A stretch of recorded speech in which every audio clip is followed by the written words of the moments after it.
El otro tema que me caracteriza en interés es el mundo plano digital. Ya hablamos y dijimos que lo interesante en el mundo plano es este proceso de democratización, pero también, a partir de la innovación, las oportunidades que crea. Es decir, lo uso constantemente porque yo creo que artísticamente se muestra el proceso de cómo un paradigma y una tecnología de iluminación se transforma en la bombilla,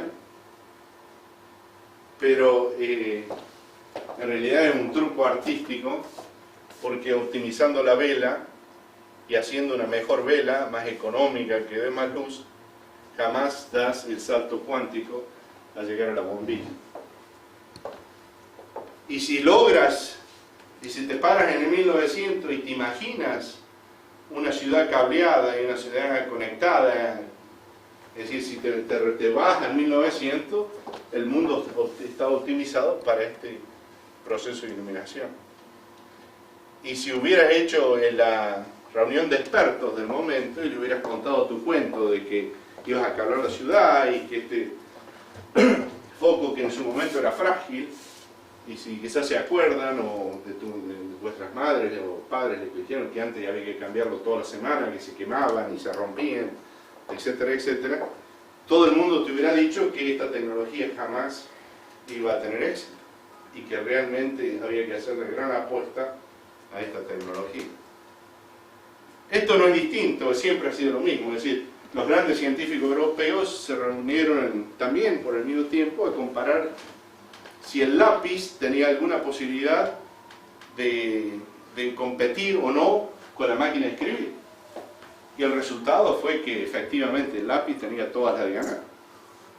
Porque era portátil, era barato, no necesitabas entrenamiento, no necesitabas mantenimiento, etcétera, etcétera, etcétera. Y sin embargo, es decir, todos nosotros, no solamente que venció, sino que nos conquistó a todos nosotros, porque ahora todos sabemos de alguna forma escribir con los 10 dedos. Es decir, yo creo que esto es mucho, que es parte de este cambio de paradigma que el planeta cada tanto hace.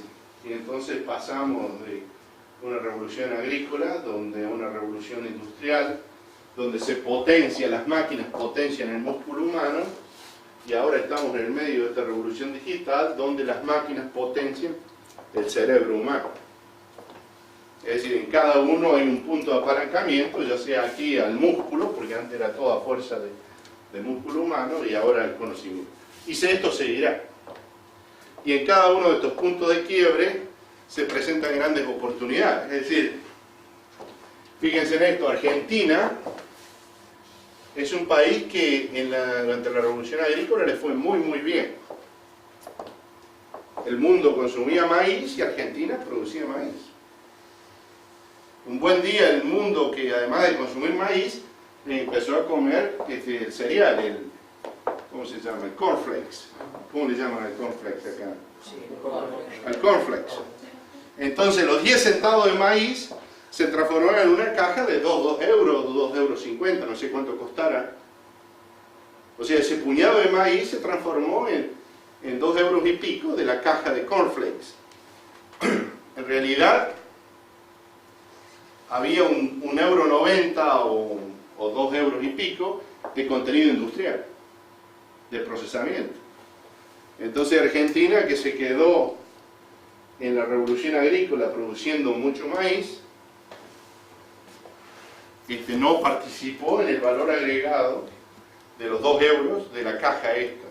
Y los países como Canadá, como Australia, como Estados Unidos, que se montaron en esta ola de la revolución industrial, les fue muy bien. Si la Argentina es un país que tuvo gran éxito, este es un comentario de pie de nota, tuvo gran éxito en autosubdesarrollarse, y lo logró. Es decir, Argentina dijo, yo quiero ser pobre, y se convirtió en un país pobre. ¿Okay? Porque sistemáticamente perdió esta revolución, y está perdiendo esta revolución también. Es decir, cada vez que se producen estos cambios de paradigma, hay ganadores y vencedores. Los que se suben a la ola, es decir, te puedes subir, te puedes caer, pero al menos intentan subirte a la ola, como en el surfing, y los que no se suben. Y entonces obviamente aquí de nuevo se presentan oportunidades y bueno, estos cambios de paradigma se producen cada 100, 50 años. Y es indudablemente lo que ha caracterizado al Valle del Silicio. Es decir, el Valle del Silicio se sube en estas tecnologías de la información, pero estas bolitas, digamos, que se producen, van cambiando.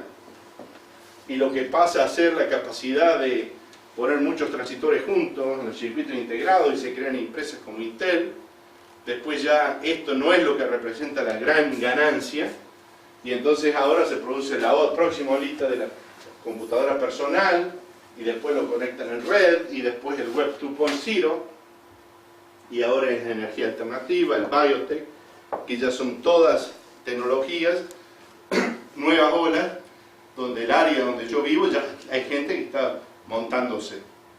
Y eso crea, esto es el aumento del empleo.